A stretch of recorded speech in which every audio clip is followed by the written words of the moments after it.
oldest republic in Africa. And yet, we're one of the least developed countries on the continent, and indeed one of the least developed countries in the world. And I say to you, my fellow Liberians, we deserve a better Liberia. We need to ask ourselves some fundamental questions. Why are we where we are? Most Liberian homes don't have electricity. Most Liberian homes don't have running water. Most Liberians are unemployed. These are things we can change. These are things we should demand of ourselves and of our leaders. We, as Liberians, cannot keep doing the same things and expect different results. We cannot keep electing and selecting the same kinds of leaders with the same kinds of experiences and expect Liberia to change. We have to do many things differently, and that starts with selecting and electing new leaders who know how to create jobs, who know how to grow the economy, who will prioritize the Liberian people first before they prioritize themselves. And this is what I offer you, the Liberian people. The other universal truth that I want to share with you, my fellow Liberians, is the best predictor of future performance and future behavior is past performance and past behavior. And again, I ask you to look at my record of job creation, of success, of managing large budgets without one penny going missing. All of these things you can look at and compare to the other candidates. And again, you will see that my past performance and past behavior is a good predictor, a good indicator that what I commit to, we will deliver. There are 5 priorities we have, and we call that the what's. And then there are 5 things we call the how we'll do it. And those priorities are as follows. Our first priority is infrastructure. Simply put, it's electricity, it's roads, it's water, and it's internet and cell phone connectivity across Liberia. We have to invest in infrastructure. That is the top priority. That's the basis on which we can and will do everything else. The second priority for us is job creation. There are too many unemployed, underemployed, and unemployable Liberians. The unemployment rate is over 85%. And therefore, job creation is our next priority, creating jobs for the Liberian people. Our next priority is agriculture. We are a country that do not fear ourselves. These are things we can do for ourselves. We should be producing rice to feed ourselves. And my commitment is that by the end of my first term in office, we will be self-sufficient in rice production. And within education, we are focused on vocational training, teachers training, and adult education. But we have to educate our young people because, again, that's how we can help them create jobs. That's how we can train farmers. And so these things are all linked together. And our final priority in terms of the what's is health. Because you can have good infrastructure, you can have a good job, you can feed yourself, you can have great education, but if you don't have your health, it doesn't matter. And so health is our 5th priority, and there we're focused on primary health care and preventive health care. So those are the what's we'll do for our people, for the Liberian people. How are we going to do these things? The first how is we want to engage Liberians differently in the transformation of our country. We call this hearts and minds. How do we get all Liberians to participate in the changes that are required? We're going to use arts and music and culture and reconciliation and religion. All of these things, we will be deliberate in using these things to engage us as a people in this transformation process. And so we're doing some work on how we can make those things happen. The next how is that we're going to find the money. We have to find the resources, the money, to do all of the what I mentioned earlier. And the way we'll find the money is, first, we'll go after waste in government. You know, we spend a lot of money on things that we don't need, or we pay too much for things that we do need. So, for example, I believe the vehicles we buy for our government officials, we spend too much money on that. We should reduce the number of vehicles, and we should buy less expensive vehicles for our government officials. We need to reduce how much they make so we can pay teachers and civil servants and police officers and the military officers and healthcare workers, people who actually do the work. We need to pay them more money and reduce the gap between those at the top and those who actually do the work. The other way we'll find the money is going after this thing called corruption. You know, corruption has been the bane of our country, is the primary reason why we are as underdeveloped as we are today. And we will aggressively go after corruption. The first thing we'll do is we will appoint a corruption czar, a minister in charge of corruption in the presidency that will coordinate all of the agencies that are meant to find corrupt officials. Secondly thing we'll do is we'll make sure we are giving the resources, the money, the right people, the right logistics to the anti-corruption agencies, the LACC, Liberia Anti-Corruption Commission, the General Accounting Office, the Public Procurement and Concessions Commission. We will make sure they got the right resources to go after corrupt officials. After that, when we find people who are corrupt, we will prosecute them, we will put them in jail, and we'll seize the assets. It will not be good enough for you just to resign. Okay. So those are the things we will do to really go after corruption.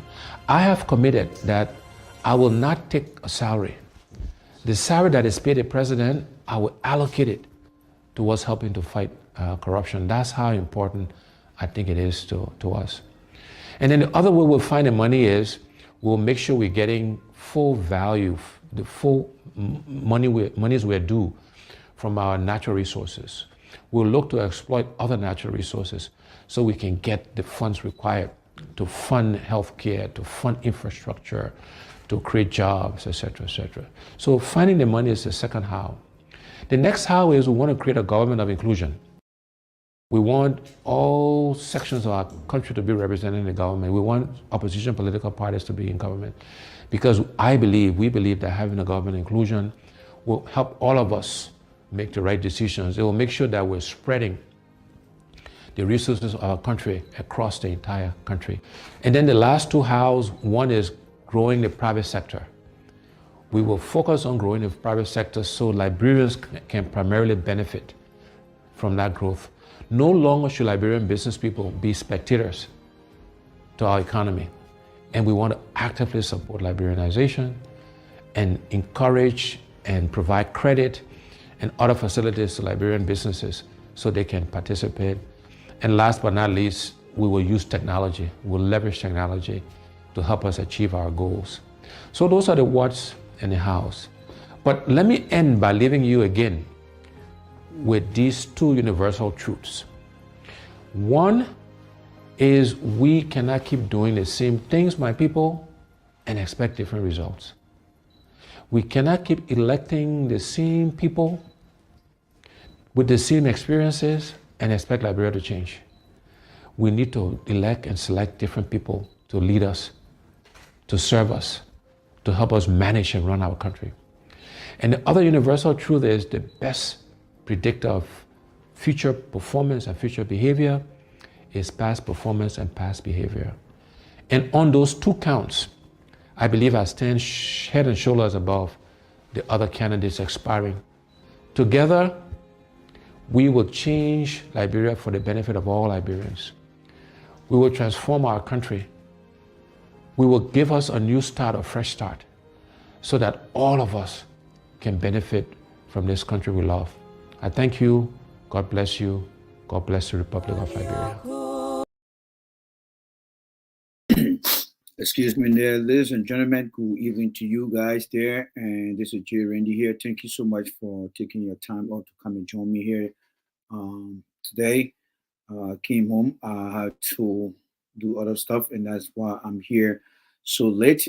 But it's always better to be somewhere than not to show up. Let me try to fix this thing here. And me apologize for that little exposure. Tonight we have three videos here that I'm going to go through with you guys here. I just want us to look at what is unfolding in the country, and it's very sad. When I listen to Mr. Cummings, and I will encourage everyone to continue to listen to Mr. Cummings because this message, this man continue to present the five whats and the five how. It is very essential for the future of our country. It's not a plan for right now. It is the foundation for now that will prepare the country for the future. The generation in Liberia is aging. Yes, the generation in Liberia is aging. Most of the older population, they are aging out, and their sense of judgment is mostly leaning towards the old schools folks. And so it is a challenge for the coming team to be able to grab and focus on the youth population in the country. I believe in 2016, 2017, the youth population was around 65%. That is a very huge, huge, huge number that we need to focus on mainly. Why am I saying this? I'm saying this based on the demographic, all right? The demographic within the geographic. The demographic look at age group, the geographic look at the location where we have more age group. Muscarado County is a mixed population. I just got a result from Afrobarometer. They just conducted one of their 9 round of sampling of Liberia. I just got a report today, and I'll be going through that report, breaking it down to see what has changed or what remain unchanged, and that will help in the process of determining where the election campaign and other resources should be more focused. This election that is coming up is not an election to be taken for granted. The CDC government has already begun to campaign. If you don't know that, you see Kalasco then going around building churches, giving back a red. That is the preliminary phase of campaigning in Liberia because they use the desperation of the people to provide their temporary need in the name of good faith or good work or goodwill, but they are essentially and technically they are campaigning. The question here is, what are we doing on this coming camp? For me, I believe in raw data. I don't believe in people coming telling me, "Oh, don't worry, we're doing well, we got data." No, the data should be clearly seen, and people should get to see it. You see, when you get your bank account, you don't think about what going in there. No, you think about what is in there because it's already in there, and that's how you know that you got something in there. I understand that people are saying, "Oh, we carry on this, we carry on that," but there are times that we must test what we believe, are part of our own positive. So we're going to be looking into that. The government is not going to go down easily. Let me say this: the government is not going to go down easily. President Weah is popular in the country. Why? Because of a bad and nasty behavior. The people know him. There will be some people that will be for him, as always in any administration around the world. They will always have evil people that will still be loved by some people because of the personal benefit they get. The second batch of people are the people who are frustrated with the evil people and they believe that the change can come from the past, which is impossible and never been so accurate. And that the people who believe in Joseph Boyka. Now, the people who don't have a future or haven't started a future yet, they tend to look towards somebody new because they want to grow with somebody new. And those set of people are the younger generation and the middle class or middle aged people in the country. So no matter how you spin it around, there are three kinds of people in this coming election. One, George Weah, with his nasty and poor performance, will have people who will support him. Why? Because of the political and some economic benefit. That ties into the geographic and the demographic.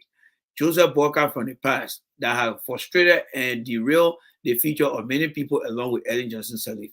He too will have people who are in different geographic and different demographic who believe that they can bring that past to the present. It's like somebody trying to say, let's bring President Totmo this into the present here. No, that cannot fit in here because the indicators we have in this era today cannot be used to measure President Tottenham way of leadership. But those people are trapped in the past and they want to live their imaginary life into the present today with Joseph Boca. Those two, George, we are nasty behavior of just mis and ill treating our people, plus Joseph Boca from the past to the present by his geography and demography, they are both not equal to the 21st century expectation of our people. Now, when you factor in Mr. Cummings, who is new on the block, who believe that the 21st century should be able to provide real-time job skills, should be able to look at technology and infrastructure, focus on the health sector, focus on the education, focus on agriculture. All these things, aside from technology, have been put into place by many international partners. But the WIA and the BORCA, 42 years or whatever year he has put in place, whether as a minister or whatever position he served, failed to implement none of these things. Never did that. It's like somebody who played on different club teams while they were growing up, but you cannot remember what they did when they played for a single club team prior to playing for the national team. That's how Joseph Boca record tracks are. He got nothing that he can legacy. But here's the catch here. There are people who are aging in the country, the demographic, whether they're in their late 40s into the early 50s, they will want to ride with Joseph Boca because they believe that the life that they grew up seeing Joseph Boca they enjoy, they still believe that despite the fact and irrespective of his age, he can still make it in this current reality. But the reality here is Joseph Boca cannot and will not be able to stand this. And it will be a challenge to convince most of them, but we will try to convince as many as we can. My point here is we don't have time. I see different people from different sector of the ANC trying to do their own thing. You're wasting your time. Let me tell you guys now, the voices need to be on the ground. Why? Let me tell you this. Joseph Boca need no introduction to the Liberian people. Aside from his 45 years in office, he served as 12 years vice president to Ellen Johnson Sirleaf. So Joseph Boca is known by the Liberian people. WIA is there for 5 years now. WIA have been around. He's well known to the people. And now most of the time you either hear, I'm going for WIA, I'm going for Boca. That put us in a disadvantaged situation, all right? Because that is based on the popularity and the name known of the people, all right? So when you hear the people calling Boca or WIA, it is not because that their choice they have, no, because the candidate needs to be put out there and he need to be sold. It need to be sold. The Liberian people mind is like a stain on your clothes. You got to keep bleaching it, bleaching it, bleaching it, bleaching it so that it can get removed. All right. I know this will be a better pill for people, but I'm telling you guys the reality here. Many people don't like to hear the reality. It's a common, practice. It's a common things that people just don't like to hear. And we got to be able to evaluate whatever we do. You move a little bit, you check to see how far you have come and what you have done and what you left undone so you can fix the problem. So that's what we're here for, folks. We just got to be strong here. So today I'm here to present two videos for you guys here. My purpose here, I'm saying from now to December, we have to make Mr. Cummings to be a popular candidate in the country. You see, elections are based on two kinds of indicator. The electability of the person. How do we elect this person here? And do we really love this person? You see, there is two things that happen. If you look at Facebook right now, when you do the like and you got a love, right? Now, when you look at football, the football world, they got Messi and they got Ronaldo, all right? These two extraordinary players with his better skills, there are two distinctions between them because this generation does not look at who we look at when we were growing up, like the legs of the original Ronaldo, Diego Maradona, and you name the other guys. And today, the current generation is looking at Messi and Ronaldo, but they are looking at them from two different perspectives. One is love, and the other is like. So, which one really stand out to be the best? Do you like the person or do you love the person? You see, when Obama won the election, Obama had both categories together. He was very support. He was very disdain among many people. Yes, Bill Clinton was somebody that the people like, but not all black people love him. They like what he did. But in the case of Obama, many people, especially the young population of people in this country, they like Obama during those days. And then for the female, they fell in love with him. So Obama came with a bundle of package. Now, today in Liberia, when you look at the candidates, not many people will say they like Boca or they love Weah. No, it's the combination of both. When it comes to the love for both candidate, Weah or Boca, when they say they love them, it's either based on the connection. But when they say they love them, I mean, when they say they like them, the like is based on the fact that they are benefiting from them financially and by any other means.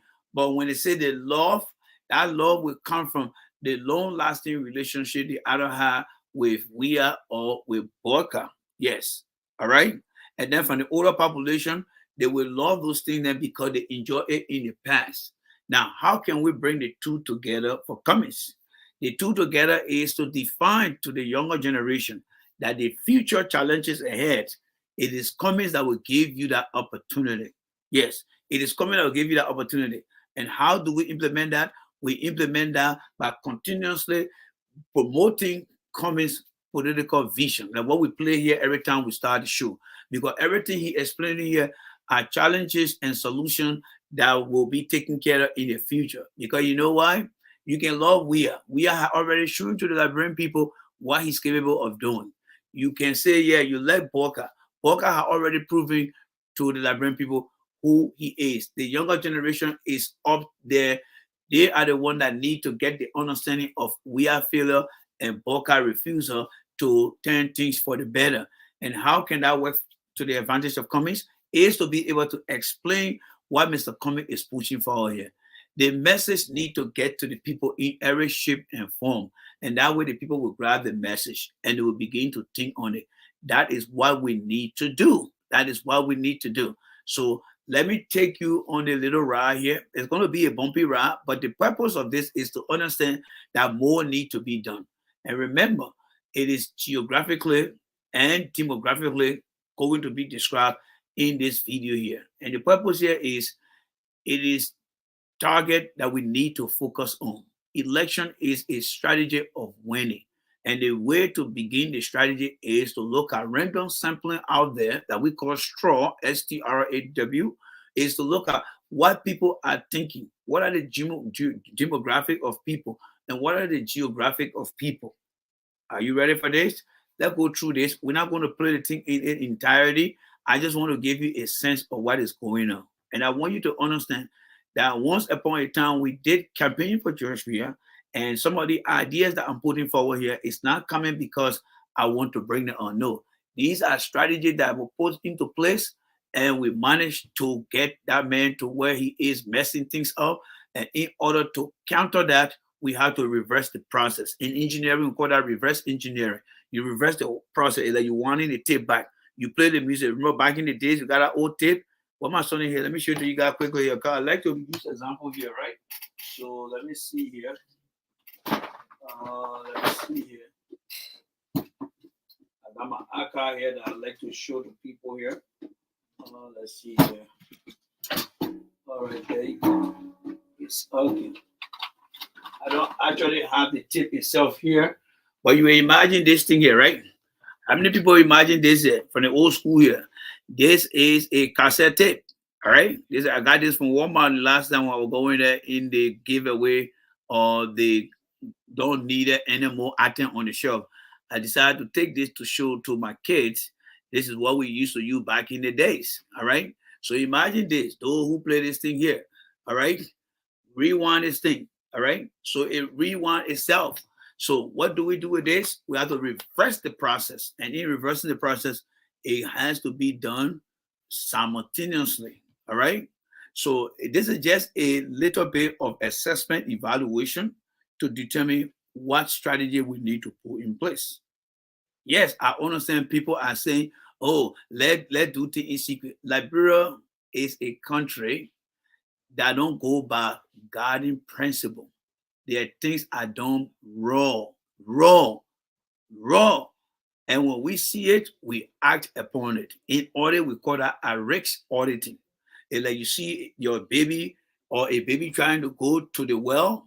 You don't have to wait to see the baby putting their foot, one of their legs over the well, and before you say, "Oh, let me run over there." No, if that baby is crawling towards the direction of that well, whether they will sway later on to go to the right or to the left, and you think it in your mind, no, don't wait for that decision or that action to take place. No, the moment that baby is focused to that well, let's say there are other areas here, but that baby decided to come straight to that well, and you look at that baby crying and say, why didn't he or she go into the far right or to the far left, but they decided to go straight?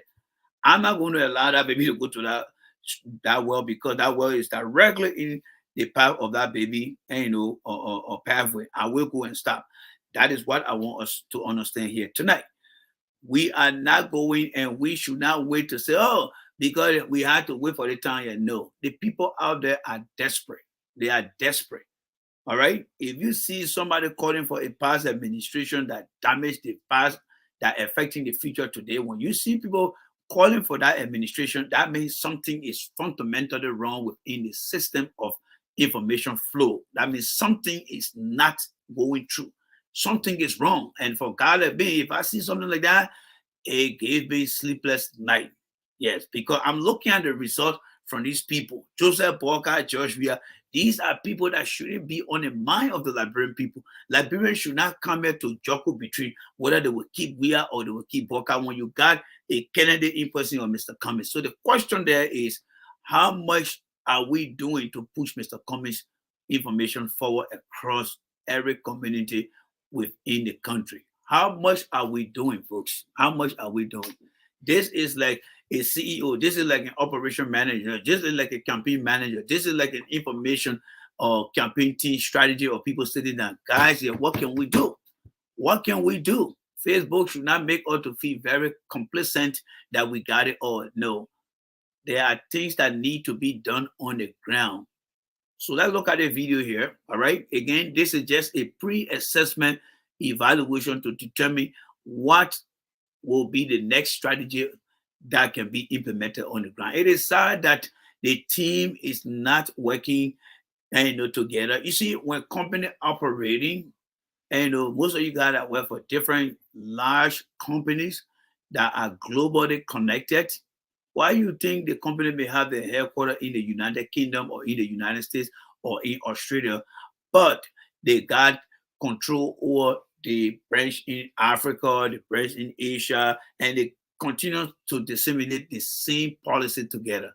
Why? Because they are always linking together to lock heads together to discuss things. And that's how they channel the messages. That is the policy that will keep the company up and running. Whether it is a franchise on the side that got that name of that company, the policy of that company must be aligned with the philosophy, the policy, the best practices of that company, because as long as the name represents that particular industry, the policy got to be followed. My point here is I don't see the collaboration between the ANC the ANC media communication team. And I'm being very firm on this here because I want them to understand that I am from the other side. I am from the other side. And I know what happens and I know what is happening. I'm seeing things going on right now. All right. When you see McGill keep fasting in another area, McGill is the go and get things done guy. He's not waiting for Joel Howard Taylor because McGill know that since Joel Howard Taylor took office, she has been very controversial among the people of Bone County. And what is he doing now? He is going there now to be an attendant to Joel Howard Taylor. And that's why he keeps fasting in that area. If you don't understand, let me give you guys some hint about what I'm seeing here, right?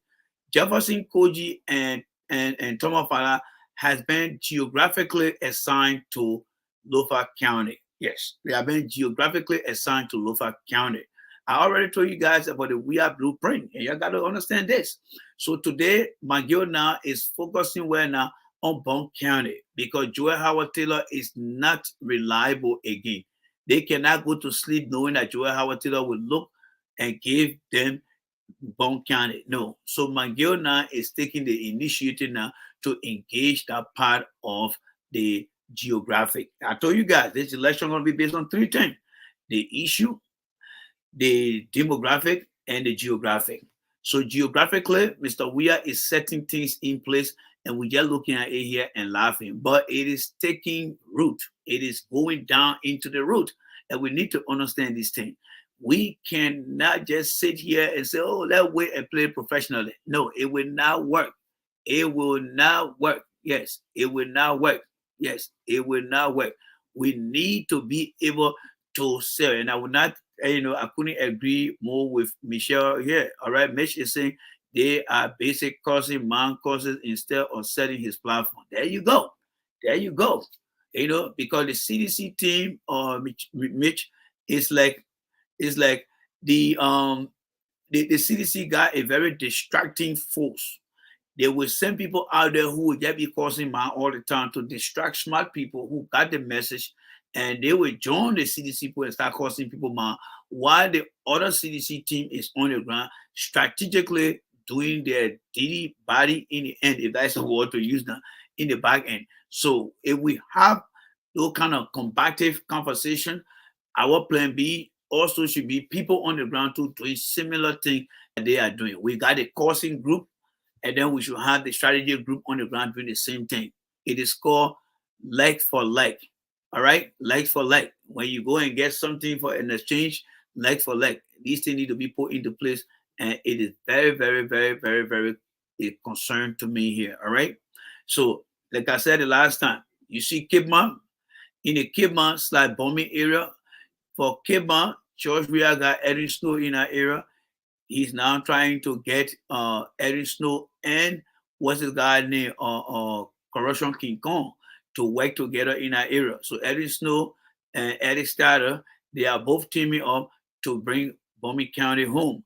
Now you got this guy called Vani Shemo, who is solely the legal brain behind this memory, the LACC. He's from Kidman, and then you got a former guy from ANC. His name is who? Simon Taylor.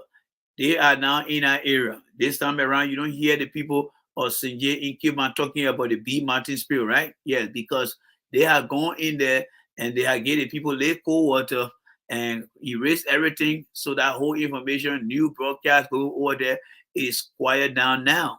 Now, when you come across, you pass Moserado County, because Moserado County is considered to be the most exposed county in terms of what people, the Irishmen, know. So we are is not worried about Moserado County. It's going to be the either give it to me or I lose it. So what does he do? He crossed over now, and he's now in Grand Bassa County. He got Western got Finley in there. In fact, before we get over there, let's stop to Margibi County. In Margibi County, he got Emmanuel Nukwe. Emmanuel Nukwe, the former vice presidential candidate to Joseph Boakai, is in the camp of George Weah, because right after the election, George Weah appointed him head of the Liberia, Aviation Authority.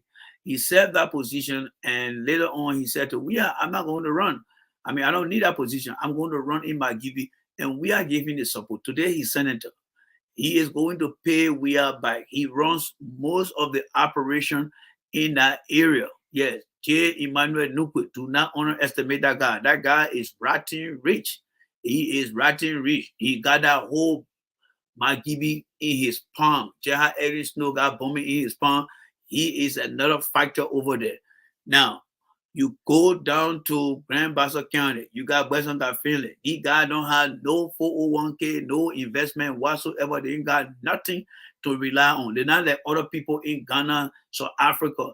Daniel Aramoa that just died a few years ago, he had wealth after he left office. The country of Kenya, Ghana, these people invest into their retirement fund or retirement account.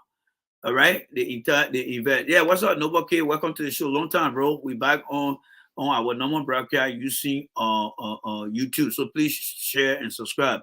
So when you get to Grand Bassa County, Wia is well situated over there with Western got Finley, and then he got Janji Wape, and then he got the traditional leader now, who is Kawa. Kawa is in the pocket of George Weah right now. You see how he and how they call that lady here, uh, uh, uh, what they call the other, I can't recall her name right now. Judy Andy, when they sit together, they think they are king and queen in that place because George Weah giving them that platform to make themselves feel better. Do you think they want to give all those kind of lifestyle for somebody else that will put them in the back of the line? No. Now, when you go to Riverside County, you see the great man they call Bakuba Jr., who is the top guy within the Weah circle because that Percy Harris, that Bakuba, and that George Weah. George Weah can lead a drink with Bakuba sitting down there with Percy Harris and take a long trip with you. And when George Weah come back, he will not hesitate. He will take that drink and drink it because you know what? Bakuba Jr. got George Weah back. When George Weah traveled, Bakuba Jr., Percy, the three of them, they get their hotel suite together. Those are the people that George Weah trusts. And guess what? He is going to deliver Riverside for George Weah. Now, when you look at strategically Bond County was the first county that sent a message to George Weah, if you remember, with Joel Howard Taylor's senatorial seat. The CDC candidate was defeated over there. Melvin Cool, all the garden rejected George Weah, right? Because Joel Howard Taylor made a statement from the beginning that is almost similar to something that Joseph Walker said, that when he said, we squander too many resources. That thing sunk into Ellen mind, and Ellen never up to today still doesn't forgive Joseph Walker because she felt that everything that she had done cleverly, systematically, Joseph Walker went and put some kind of stain on it that hurt her whole opportunity to come out of her 12 years as one of the cleanest presidents of Liberia.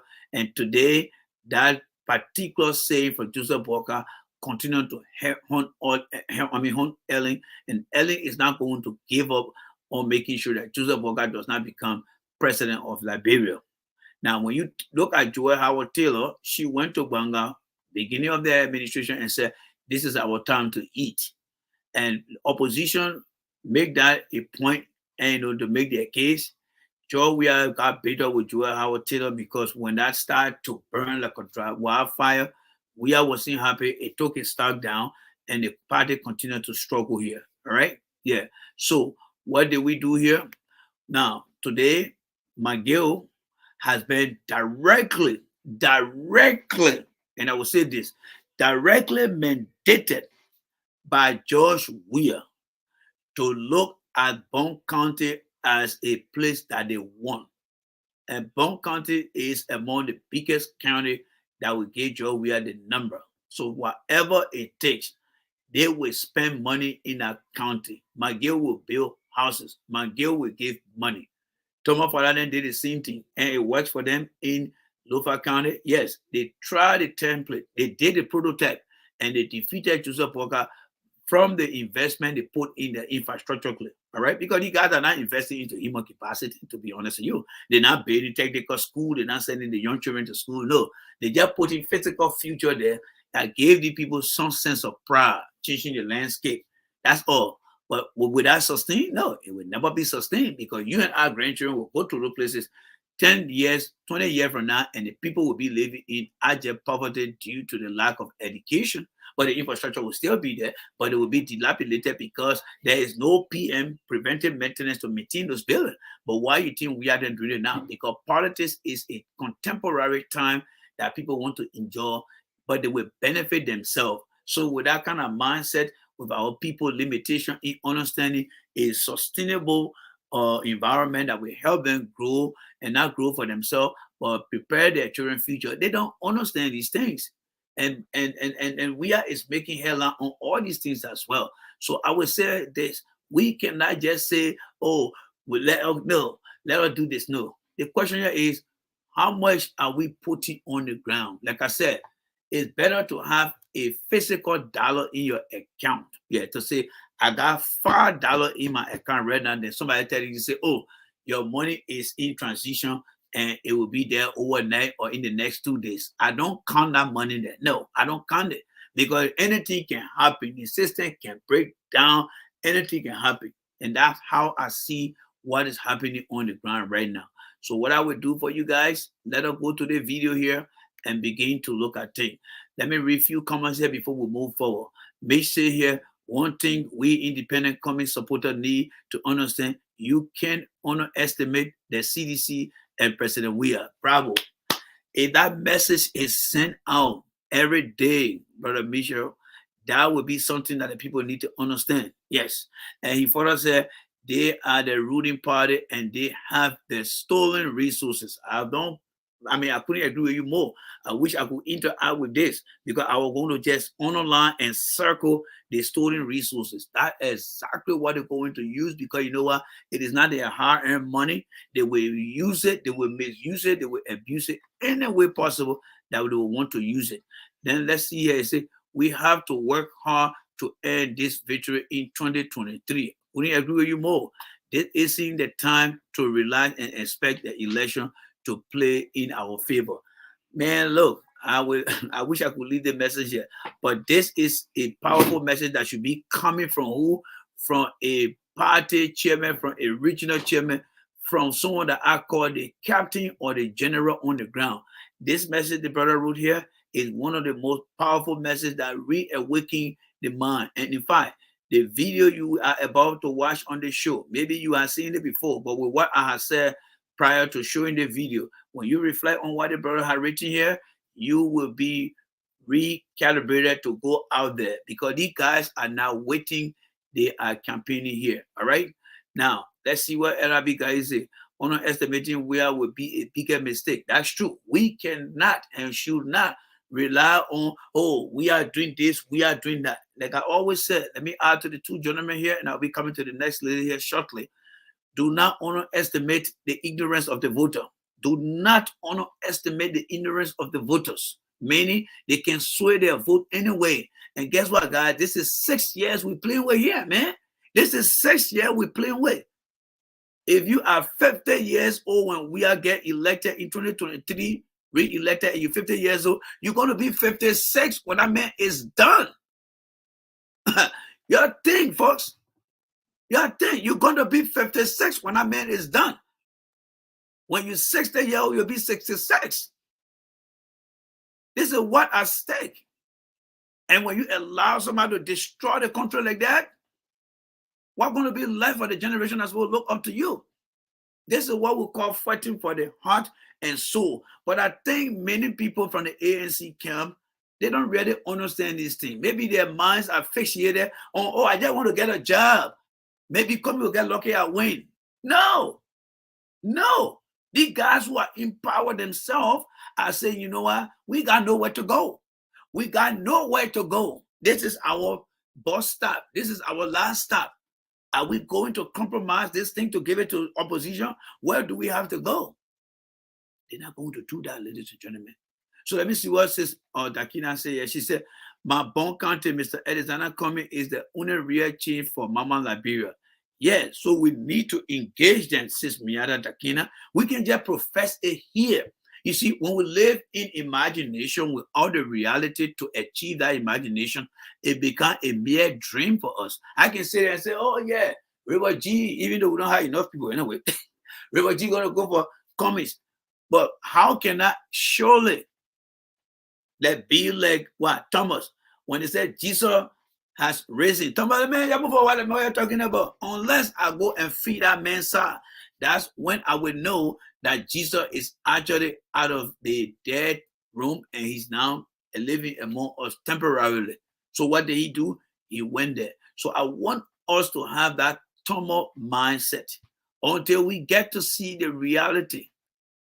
Then we can begin to live. Let's see the reality and then live in the imagination. Let's reverse that mindset. You know, people imagine things, but I want us to live it and we imagine it. If you think that way, trust me, you will be well prepared.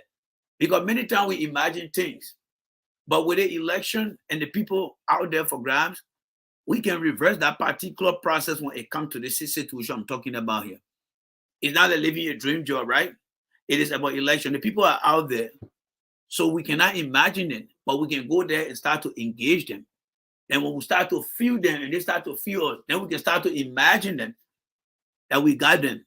So let us not imagine them in the situation, but begin to feel them, then we imagine them. That is what I'm calling for here. So my sister Yumandro said here, all right, I think Liberian people are listening, but we need to get around it. Yes, the ears are there, says Yumandro. They are not deaf tuned. They are not tone deaf. They are listening. They are desperate more. In fact, they are more desperate. They are more desperate to hear from us. But we just got to keep supplying them, keep supplying them, keep supplying them. You see, one thing I learned about the American DJs in this country, and I think many of you guys will relate to that. Whenever new music comes out, all the top FM and other station will start to play that new music maybe every hour, and they will do it for a very long period of time. And then guess what? The person who listens to the music the first time may not enjoy it, but as the station continues to play every hour for the whole week, the second week, the third week, next thing you know, people start liking the music. So since you want to your point, yes, the people are listening, but we cannot give them one message and leave it as that. And the message consistency must be the national anthem. That's why you see most of the time when I start here, anytime I start the show, most especially on my software here, I usually start with the comment 5 watts because that message is the comment key to getting the people attention. When we start to utilize this thing on every platform and we start to implement this thing in Liberia by using different vernaculars, whatever means we can get, and the people start to hear these things here, it will start to get to their ears. They will start to understand it. It will become an issue of discussion. The point here, the strategy here is how do we get our people to start discussing what Mr. Cummings is saying? I can sit there all day and explain this thing and make it sound to you good, but in my heart, I am not happy because we are online. We are not in Manga right now. We are not being listened to in Nimba. We are not being listened to in Baporo. McGill is physically on the ground in Bond County. The people see, they interact with him. But what are we doing to match that same strategy? That is the $64 question. And this is where the people with the big bucks, the people with a well connection or connected to coming. These are the questions that they need to be asking themselves, folks. These are the questions to be asking themselves. I am not complacent when I come on Facebook here, to be honest with you guys, because I know the election will not be determined by Facebook. This election, the message will be determined by the people on the ground, and we must do more to be able to get our people. Sister Kina said, Joe, we will do anything to be re-elected. Thank you. With that kind of attitude and mindset, Sister Kina, then we need to do more. We need to do more. You see how the positive messages are coming out of you guys based on the discussion? Think about every one of us in the war room of Mr. Cummings, where we can go on Zoom and begin to interact with the young people on the ground. And then we're having this conversation. Do you know more than what you guys are giving me right now will come out of that meeting? Because with the message that will be sent, the central message that will come is going to create that motivation and that everyone will start to go into this thing here. But I don't know, my friend. I don't know. Our minds, we may be on the same team, but our individual mind destination is different. Everyone got their own personal mind toward how they see comes. And it like you go to eat a chicken. Some people want to go for the thigh, some people want to go for the wing, some people want to go for the breast. That's how everybody's seeing things. They're not looking at the whole chicken to say, you know what, let's cook the chicken very good so that every part can be very good. But some people say, no, I'm going to get the thigh and enjoy it myself. I'm going to get the breast and enjoy it. And when we look at a whole and start to take our individual approach to things, it will not make the chicken to be cooked good. And that is what happening here now, folks. That is not happening here. I always tell you guys, I do not lose. And that's why I will always be the loud mouth. Because if I'm going to go down, I want to go down fighting hard. I want people to say, you know what, Jay Rennie said this. Jay Rennie was speaking about this. Because I want my index. I want my transcript to whatever I do. Successful, unsuccessful. Let people look at my transcript and say, yes, there were some important things that were missed here. And can we take a lesson learned? Yes, we can take a lesson learned, but it's too late. 6 years is not something to be taken for granted.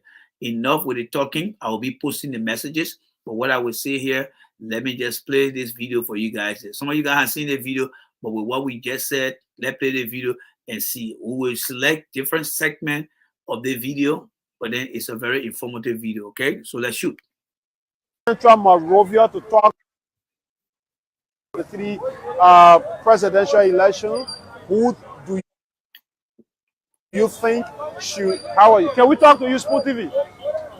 We're going to be talking to folks regarding the 2023 presidential election. How are you, sir? Can we talk to you, Spoon TV? We're doing opinion poll ahead of the 2023 presidential election. We have named President George Manning. We are Joseph Yuma Boakai, and Alex Comey. If today was election day, who were you going to vote for among the three? Who is making their views regarding the elections? First of all, I am not in agreement with his marching order. I'm not in agreement with his marching order. Putting George Weah first, no. I think I would rather start with Cummings. And that's why we need people on the ground to carry on the same random straw or opinion pool, as they call it in Liberia. I will put Mr. Cummings first. Mr. Cummings, and then you can do the combination after that. And that's why we need to have our own. Because the mind work, and many people mind work like computer, like photograph. We are Parker and then Cummings. If you start putting Cummings first, remember, you got to sell your candidate as the top product. So when you see the guy come in and say, oh, we are Parker, then Cummings, to me, it defeats the purpose already. It defeats the purpose. Remember the saying about my marching, I consider myself first. This is election. You have to sell your candidate first. And you know, but that's something I want to bring to the attention of everyone all listening here. You always got to put your candidate first. All right? Never allow your candidate to be the last. No. Because the way they're doing it, that's how they want the people's mind to be fixated on the election. Yeah, Buckeye and we are coming to be the scene. No, we got to dismantle that. We got to dismantle that. All right? We got to dismantle that. That made progress here. 2 persons already who voted, 3 persons voted. 1 voted for Weah and 1 voted for Boakai and 1 abstained. He said he has no candidate yet. So let's join the next person. How are you? Your name and welcome to Spoon TV. I'm Veta Kuse. Okay, Veta, we have 3 presidential candidates: President Weah, Ambassador Boakai, and Alex Comey. If today was elections day, who were you going to vote for among the 3 and why? The 3 for me, I choose to say Human Boakai. Why Boakai? Because he's mature. He is mature. There is no doubt about it. He is mature. Okay. Yep. You want Joseph Boakai to lead? Yep. Okay, thank you. You say your name again? Now let's say this here, right? You see, here's the thing here now, right? He's my choice. But what qualified Joseph Boakai to be his choice? Is it because Weah is not giving him what he wants? Because he's not seeing Joseph Boakai is the preferred candidate because of X, Y, and Z, right? So you see, people will get glued to something because of the limitation in the message that they receive. Yes, you got to understand that. They're only taking Joseph Boakai as an option, but not as an opportunity for him to say, you know what, I would take him because I believe my future is in his plan. Remember, this is Joseph Boakai that never even separated his vision from Ellen. So when you look at this guy, see, he's my choice, guess what? 90% of that decision comes from. He's thinking in his mind during the Ellen days, how things used to be on the Ellen when Joseph Boakai was there. And that's why he's coming up with those messages right now. But he's not giving you anything. He's my choice. He's my choice. But what determined that choice? This is where we have some of the disconnection. All right? So let me progress here, folks. Veta Kuse. Okay, Veta. Okay, folks, that is it. We stay here talking to people, and we're going to be walking up Carey Street to talk to Liberians at there. Let's move in. How are you, sir? Can we talk to you, Spoon TV? Okay. Let's move on Carey Street and talk to more people regarding the upcoming presidential elections. So if you're just joining us, hey, how are you, Chief? Can we talk to you, Spoon TV? Yeah. Okay, sir. Now, I also want us to pay attention here, right? I also want to pay attention here, too, to another important thing here. You see a lot of people out there, they are not willing to come out to say anything. And it is good. It is very good for the communist team because those quiet voters, as I see them, they already made up their mind. But how do we validate that? Is by having foot on the ground to engage these people by what? The different exonerate across the community. And that's why we have 17 districts in Mosquito County and the other district. Because when you start engaging these people from a district to district level, you build that confidence. You have that in your heart. You know what it is. So, in fairness to the ANC folks that are on the ground, all I'm asking is to make sure that their T are crossed and their R are dotted. So, in all fairness, to give them some positive, if they are doing these things in confidence, well, we just have to hold our breath and keep our finger crossed. Because here is some of the point they can make. Well, J. Randy, you know what? We got this thing here. As you see the interview out there, not many people responding. They're quiet. They don't want to participate. But how do you know that? Well, we engage in the 17th district in Mosquito County, and then we are engaging all the districts across the 15 counties. And we think we got this thing to where we think we want it to be. Well, if that is the case, then we can hold our breath and hope that when the time comes in 2023, that hope will turn into an actual reality that we will celebrate. So I don't want people to kind of say, oh, J. Ranger been there. No.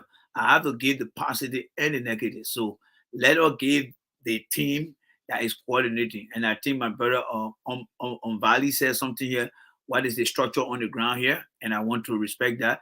What is the structure on the ground? If there is any, how often they are meeting and invading the different districts. There you go. There you go. Now, that's something that they can't come out here to tell us, but at least if they can, in confidence, supply that information to some top people, that's fine. But that will be determined by what we always say, the end always justify the means. Yes, that means whatever is being kept confidentially, when the election result come, it will justify that confidentiality. And if it doesn't justify it, then of course now we'll say, you know what, we spoke as professional, but we gave people the benefit of the doubt. But here is where we are now, and will be one of the greatest mistakes that we'll forever live with, because you cannot reverse that 6 years. You cannot reverse the time we're talking about here right now. You cannot reverse it. So with that aspect, I would say let us just live on hope. Let us live on hope that they are doing the right thing. But our expectation should mean the end should justify the means. That's how I will leave that. And then let's go back to the recording here, all right? So I just want to set that into stone so that way we can know. Okay, so let's talk to another person. How are you?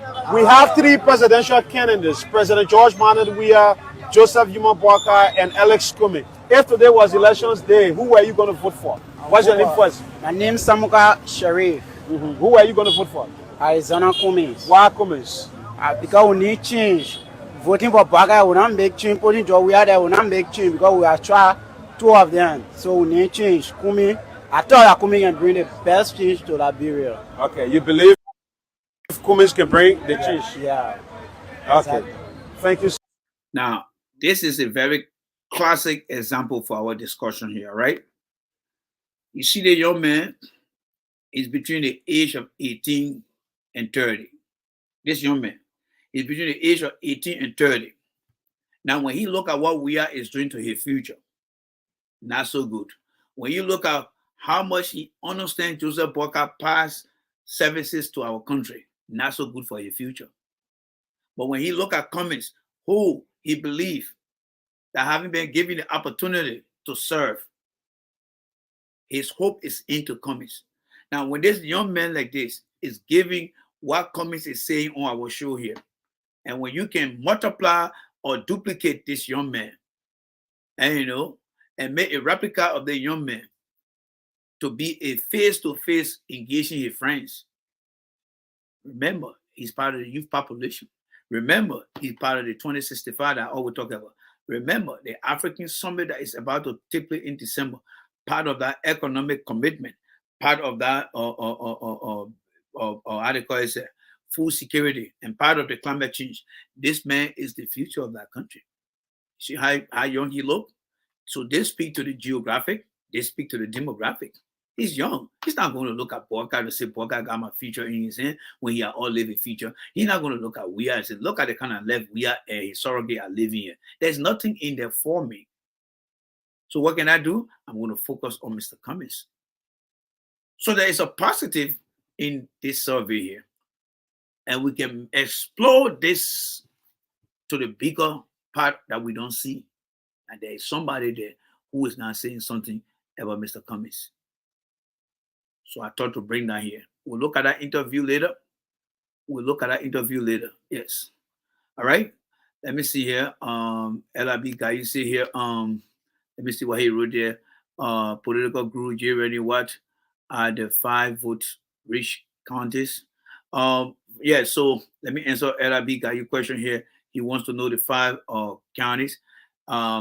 We have Moserado County, we got Magimi, we got Nimba, we got Bum, and we have Lofa County. Those are the 5 major counties that I think anybody win. If they can get 2 or 3 other county, they are made to take that thing. And this is where we need to re-energize our energy. And that is why today you found McGill heavily campaigning in those areas. So what we do here, guys, we will hold this video here for now. We'll hold the video here. Let's go down to the nasty campaign that Joe we are then carrying out right now. Let's come to this. So we'll continue this video tomorrow, but at least we got a little hope that we can expand on. We can take this, and then tomorrow we'll go through this because of time. We'll go through this and let us bring this McGill guy here and see what he's made of.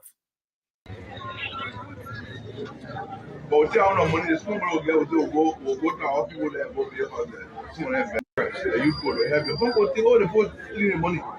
But even I've seen the money again, like Brent put a good thing. Because Ali and I see that carrying in Europe. Some point in the country, all government are in eligible interest. That's the money.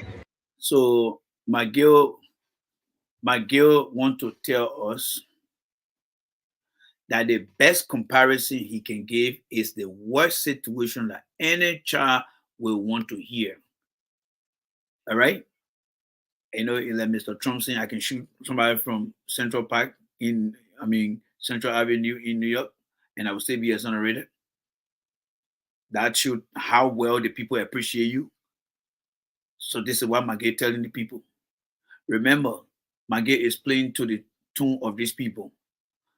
The Liberian people clearly understand and will always say, at least they're stealing the money, but they're building houses here. Haven't you heard and seen nothing before? Of course you are heard and seen it before, right? Yes. Even they can steal the money, they can live here. They can build houses here. Do you think a government of fighting corruption should see those things? A Joe we are come to meet Joe Biden and strike that kind of conversation and say, look, Joe Biden, let me tell you one thing. There have been corrupt practices in the country where money have been taken out of the country. But you know what we're doing? We're stealing the money, but we're building houses back there. We're keeping it on the ground. Do you think that conversation will go in a very good way with Joe Biden or any American diplomat that truly believe in transparency and good governance? Well, that example that McGill gave, does that fit what we describe as good governance, rule of law? Does that fit that? Think about that for a second. That statement he made, that even though if I even steal, all right, so he tried to quantify it, he tried to limit it in its shape and form. And I want us to understand this thing from the content of what is in the mind of the sedition. I don't want you to just see it as a blanket statement. I want you to understand that the words they putting in their mouth together that they're giving the Liberian people, it is meant to display some internal clandestine reason. So that means they are essentially stealing it, but they try to give it to the people in a not so good example, and people just fall for it. That's exactly what they're doing. That's exactly what they're doing, folks. That's exactly what they're doing. He knows very well that what he said over there, it makes no sense. But haven't you heard Liberian people many times, especially when Ellis started to build that big house on the RIA highway? I used to hear people back in the days Oh yeah, even though people get money to America, they talk money to America. At least the man still owns, he's keeping it right here. If we have people in our country that are thinking that way, do you really see any projection of the future for our country? We need to erase that mindset. But you know what? McGill is playing into that because he boss George Weah don't get for a damn, and it will take whatever McGill can do, whatever McGill can say. It had nothing to do with the integrity of the government. It had nothing to do with the ethical standard. It had nothing to do with good governance. It had nothing to do with being a good role model government official. Go out there and make any goddamn statement. These people are not educated. We can give them short hands. We can give them temporary gift. All we want is to win for the next 6 years. So you think God and McGill will be very conscious to say, you know what? I'm going to make a conscious comment out there. I'm going to be very responsible out there. I'm not going to be like the other people. No. McGill is going in with no guiding principle on what he's going to say and how he says it. He doesn't give a damn because he's dealing with people that they have already fixated with that mindset and kept them in extreme poverty. And he believed that his election strategy about people taking money and keeping it abroad and keeping it there. But let me say this to you here. Why it is true that McGill just said to you guys that, you know, even if I steal the money and I paying houses here, you know what McGill forgot to tell the people? Even though we are a government here, we make sure, or we should be making sure that your children go to school here. But guess what? My daughter is not in Clinton. My daughter is in Washington, D.C., going to an advanced university. This is where they will not like me now because when I come with that kind of thing, this is where they will not like me now because when I come with that kind of example now, oh, people, yeah, McGill, yeah, McGill, yeah. I know you can pay your house here, right? Yeah. What make you think that these children here too? I mean, yeah, you out of high school, yeah. So McGill, what make you think that this guy cannot be in Washington, D.C. with your daughter attending the same college over there too now? What make you think he can do that, or she can do that too? Then guess what? They will say that men were not correct. You see, they gave the people what they want the people to understand, what they think the people will be complacent with, what they think the people will be happy with. All the government officials got their children there living abroad, but they want to play local politics. You know, politics is local. That's what they want to do. They want to play local politics. McGill know he China in our country going to school. We are children in our country going to school. Pizzo children in our country not going to school. But then they tell the people, and we can steal the money here. Even though if we steal the money, we pay the house here. How about you saying, you know what?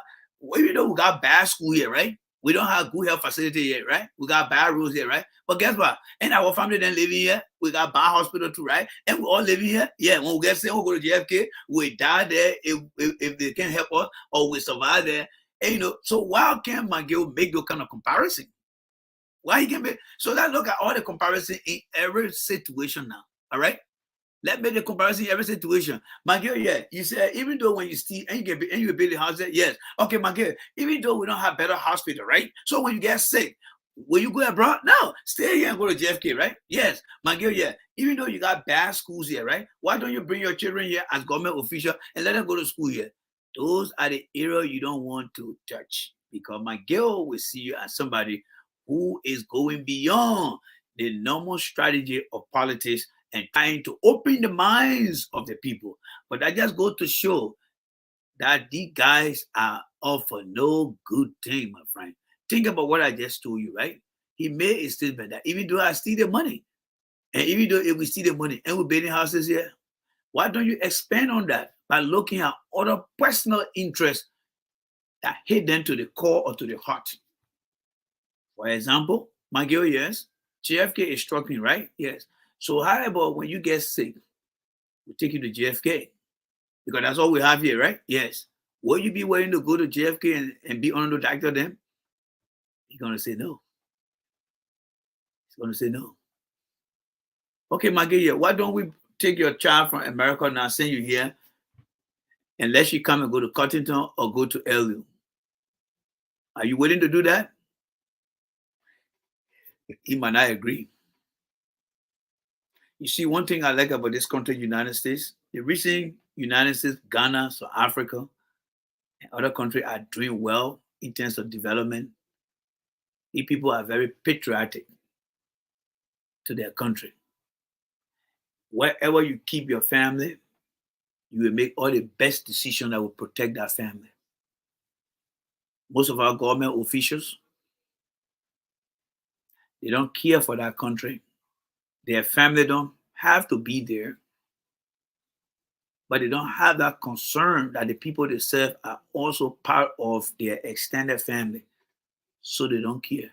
McGill will come and want to justify corruption just to certify what his intentions are.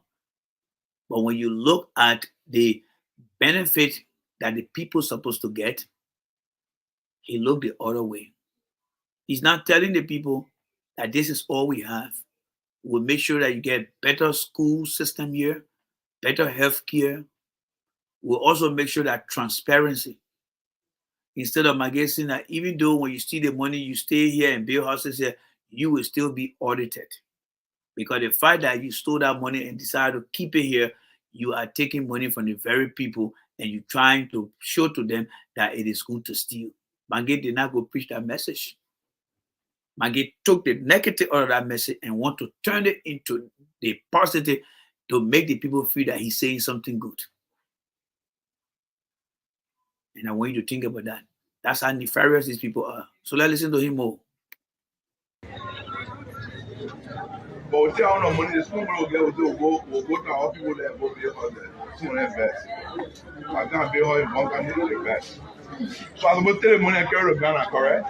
No. But one country get it out of me, I will take it from you, Gary. No. Then I'll leave it here. Yes. The day God take me, I will carry her with me. No. Our grandchildren will kind of see the ones there, but what kind of looking for? They go book pound there. So these are the things we'll be doing. I just want to say thank you to for doing what he's doing. What the young man doing, he's just doing a part. One day will not be represented.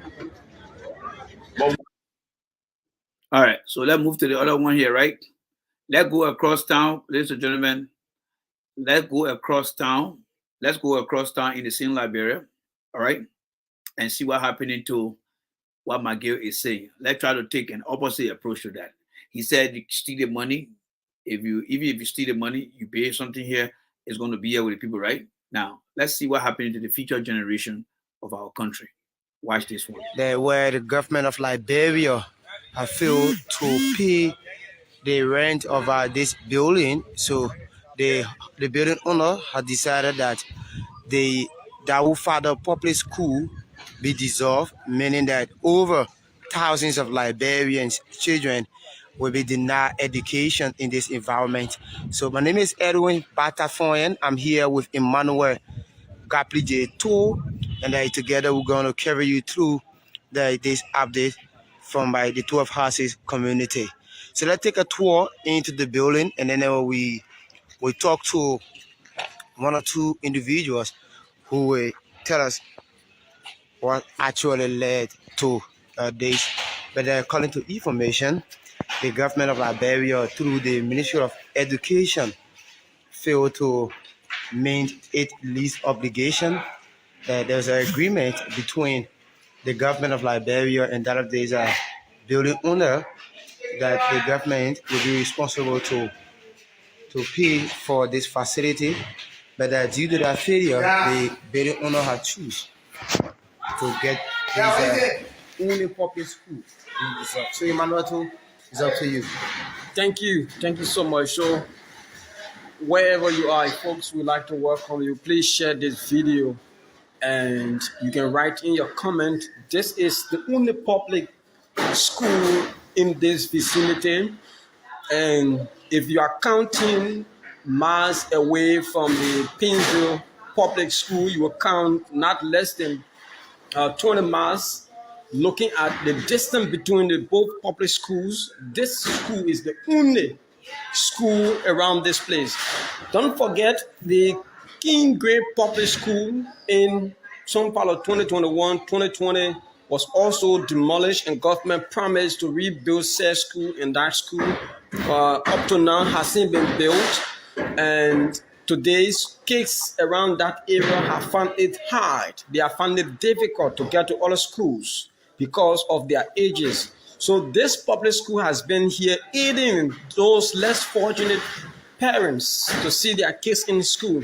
But to their utmost surprise, since 2009, this school has been here, and it has had approximately over 900 students.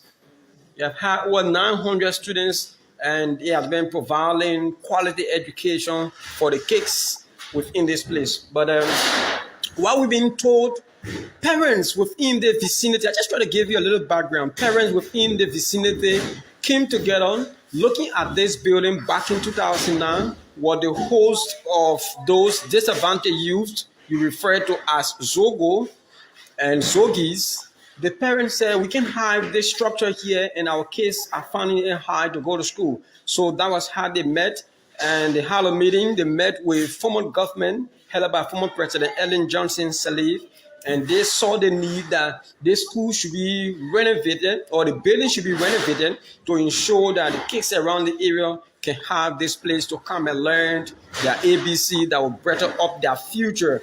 But to the utmost surprise, when the CDC-led government took over, and the owner of this building is currently in the United States, according to information we've been gathering so far, she is in the United States of America, and the parents went to President Weah, those who he placed over the Ministry of Education, ranging from Professor Dawu Ansosoni coming down, and of course told them that this is the situation we have had, and our kids will not really feel good as parents to see our kids roaming from one point to another while this school building has been here, and we have been using it under the former President Ellen Johnson Sirleaf regime.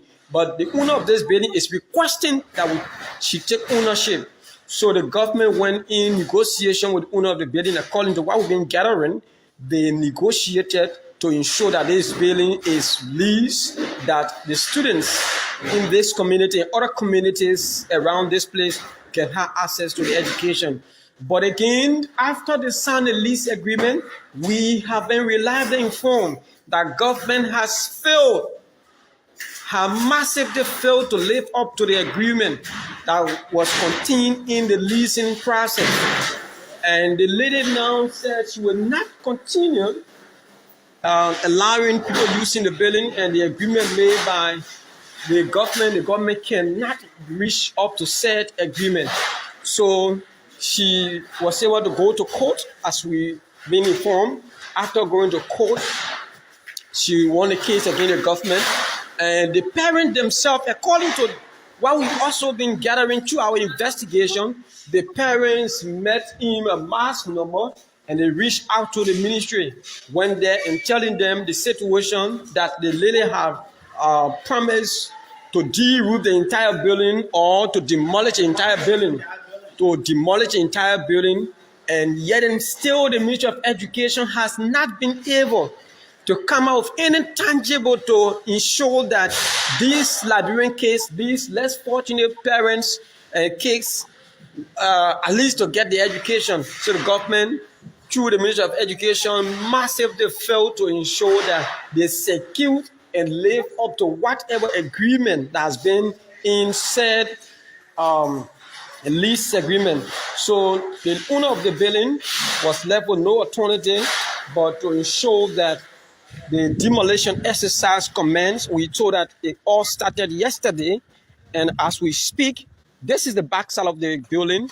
So now, from the look of things, several students, those students about 900 will now be out of school. They have no alternative. They are without any means because of government deliberate attempt, because this has been described as a deliberate attempt by government to ensure that these kids are deprived quality education, which is a fundamental right that all kids must ensure that their educational materials at the very smooth and quality environment is upheld. And so it's a kind of situation that parents here cannot bear no longer. But this is where we are, folks. This is I mean, to be honest with you guys, I'd like to say this to you guys. It's very hard for me to go through the video here, to be honest with you guys. Yes. whoever sent me the video, I can't continue with the video right now. To be honest with you guys, I cannot continue with the video. You know, sometimes when I tell you guys about the sedition who support Joshua, that I don't find pleasure in sitting with them. This is where I really come from with that kind of statement. We are looking at a future of young generation that in the next 30 years to come, the illiteracy rate will skyrocket in our country. A school of over 900 students that provide community services to prepare the community is now going down in right before the eyes of the government, especially the Ministry of Education. And Mr. Weah is saying nothing about that. Because these people, their children don't live in our country.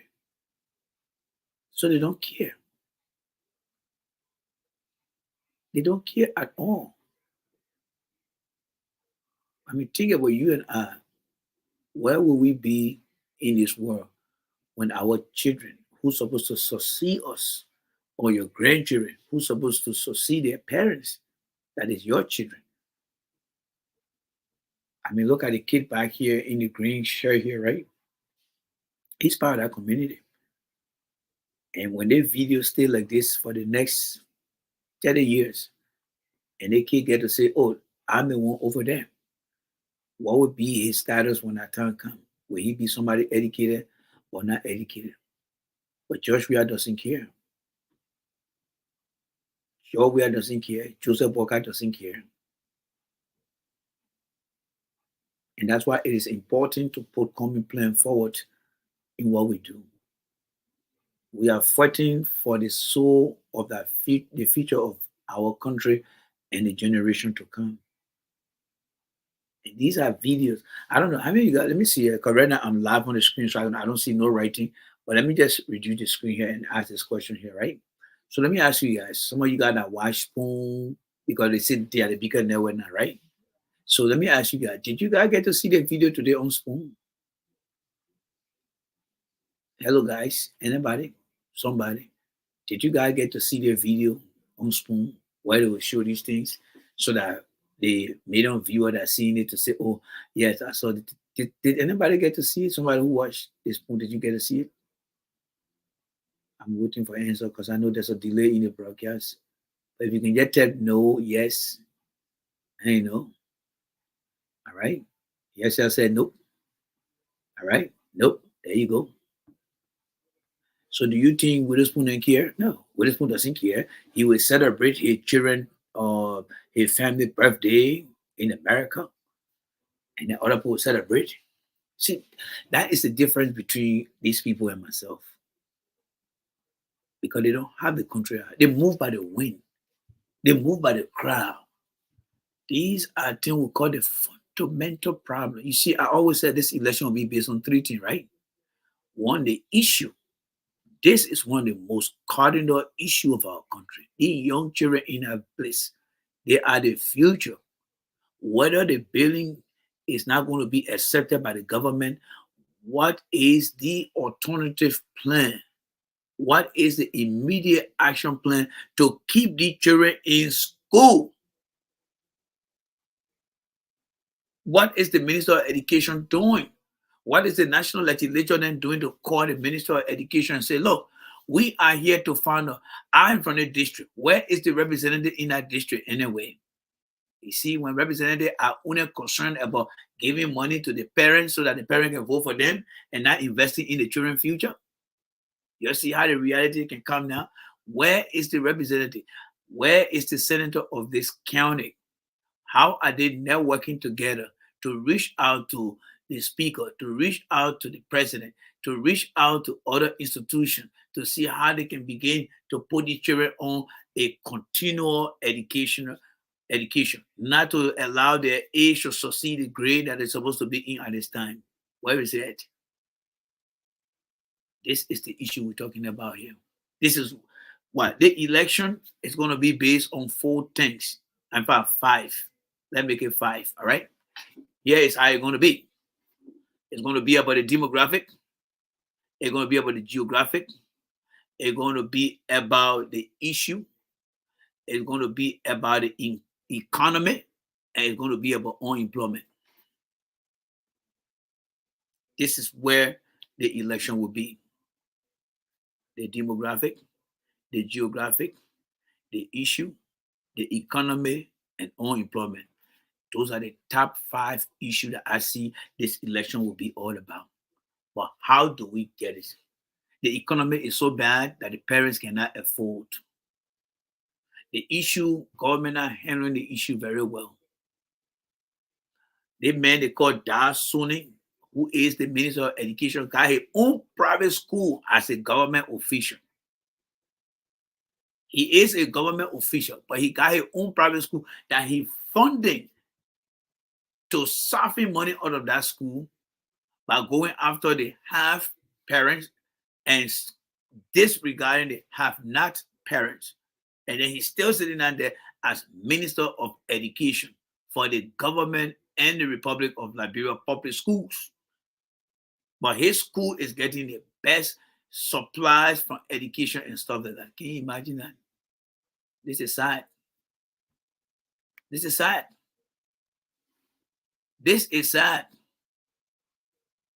So if you ever sat on any platform since Facebook Live came about, you are watching on the platform the destruction of the future of our country.